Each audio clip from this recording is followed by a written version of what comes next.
tasty, tasty bikes here in Dave's garage. And this beast, look at that magnificence. Does that not look evil? Anyway, we're not here to talk about bikes in Dave's garage. What we are going to talk about real quick is I just finished my build. So I've got the, whatchamacallit, the Let's Go Brandon lower. I've just got a cheap optic on there for now. Although this optic actually gets really good reviews off of Amazon. Magpul, backup iron sights. I got a Surefire light, just a regular bird cage, flash hider. Let's see. It's the Let's Go Brandon. You can see the roll marks.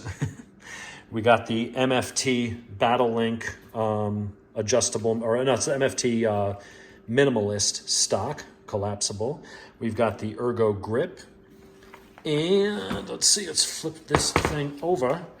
We did get the nickel boron trigger group with the rest as a mil spec. Lower parts kit, nickel boron, bolt carrier group.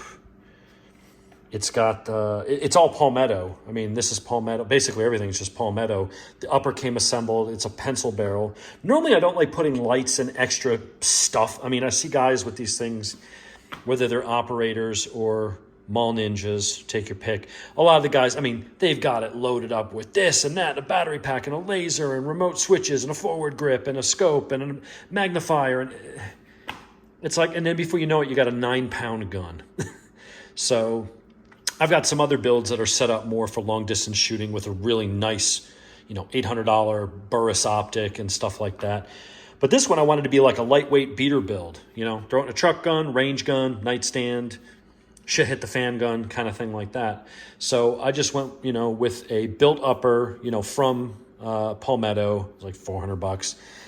I've got my lower, put the rest together. I would have showed that video, but YouTube won't let you show assembling something. Even legal parts, just you have legal parts putting together, they won't let you show that. So I've got the finished product, and then I've got the Surefire. And that was why I went with the lightweight build here, and like a very small red dot and lightweight backup sights, and the pencil barrel, is that way I could add a little bit of weight back onto the end of the rifle without it being too heavy. And you say, oh, I'm be a pussy, heavy. If you had to lug a rifle around all day, or you weren't shooting from a prone or from a bench or something like that, having an extra 2 or 3 pounds doesn't sound like a lot of weight, but it does after a while, because it's like holding a, you hold a 2 or 3 pound dumbbell. It's like, well, that's nothing. I could hold that all day. We'll put it on the end of a 3-foot stick and hold it. You can still hold it a while, but after a while, it's going to start to wear on you because of that leverage. So I like having the lightweight barrel. So then if I add back, half a pound here, it's still probably lighter than a heavy barrel without that. So that's why I did it that way. The light it's a Surefire, so it's very, very bright. So if we were to, perfect. Not bad at all. So should work really well. Trying to do this one-handed. But that should be a nice little setup. I'll get it to the range, try and get a little video of me shooting it at the range and stuff. But I like it. So all in, that was $70. Lower parts kit and all that crap was another $70, $80. This was $400 with the nickel boron upgrade. $200. Well, between the lower part kit and the other stuff was $200. I already had that.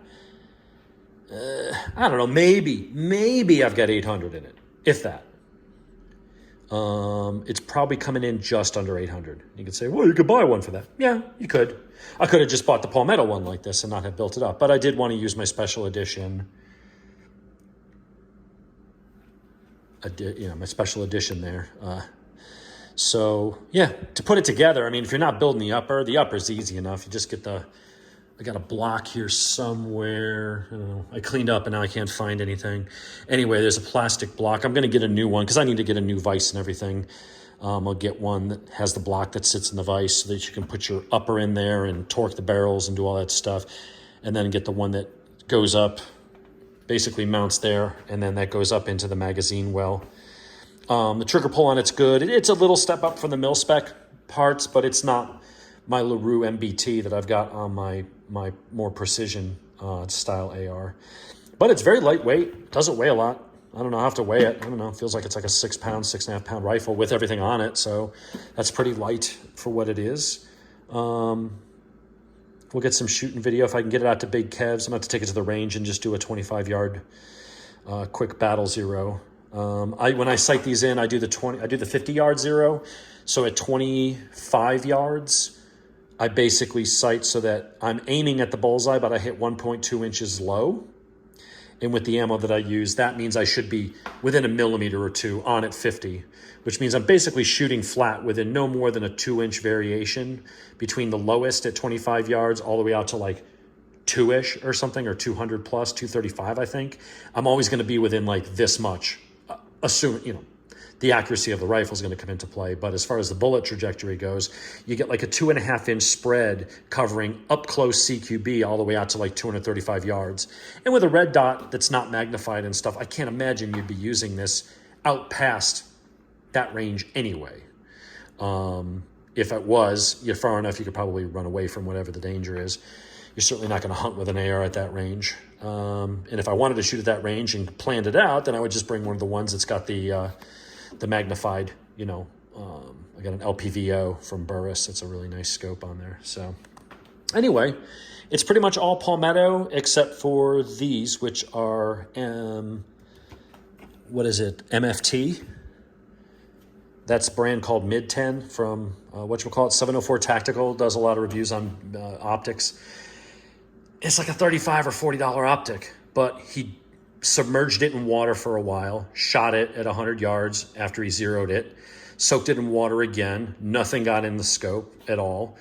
Then he sat there with a water bottle full of water, so it weighs like 4 pounds, and he's beating on it like a mallet, on the top, on the side, dropping the rifle on the ground, shoots it, kept a zero, beat on it some more, and he's hitting it. I was like, damn, you're going to break the mount or something. And he's beating on it, and he went through these rounds of just beating on it and shooting it, and it held the zero. At one point, he took the gun, put it up in a vise, and shot it with a 12-gauge shotgun with bird shots. It's all peppered up, cracked one of the lenses. It kept working, and it kept it zero. So, you know, eventually, yeah, maybe I'll get like an EOTech or a Holosun or something. But for lightweight and $40 right now, I could go plink with it. That's what I'm doing. I'm not going to go spend $400 on an optic right now. Not on a budget lightweight build. So I think it looks pretty good. I think that's a nice looking gun. So hopefully it'll shoot as well as it looks and it feels. I've gone through, checked everything. Trigger action works real well. You know, can't imagine there's gonna be a problem. ARs are kind of bulletproof. It's hard to mess one up. The only time I've had problems were with pistols, and if I didn't have the gas tube length matched to like a pistol length buffer, or at one point I was having cycling issues on one, and it was because the dwell time was too short. So what I did was I got the heavier buffer that would slow down the recoil here and the cycling, so that the dwell time would be increased a little bit. So it would resist just a little bit longer, so that the pressure had more time to build. So when it did blow it back, it blew it back harder, and then it would cycle properly. That's the only problem I've ever had with a build, honestly, was that one particular gun that was an AR pistol that just wouldn't cycle properly. And all I had to do was put in like a heavier buffer. That was it. So these ones are, I think this one is mid-length, and it's a rifle. I mean, you shouldn't have any trouble. Can't imagine there's gonna be any issues with it. So anyway, that's what we got. Nice little build. I think it came out good. It's nice and minimalist, nice and clean, not all tacky and Gucci and all that other shit. You know, if that's your thing, that's fine. I just want it to go bang and be reliable and fairly accurate and do what I want. So anyway, I wish I could have shown you more. I wish I could have come and done the whole damn thing and show the build, which is completely and 100% legal to do, but the YouTubes does not approve. So the tech gods said no. So I'll play within the rules. We're not shooting it. We're just talking about it. We didn't assemble it. You didn't see me put anything on it. So hopefully we'll be good to go. Not a bad looking rifle.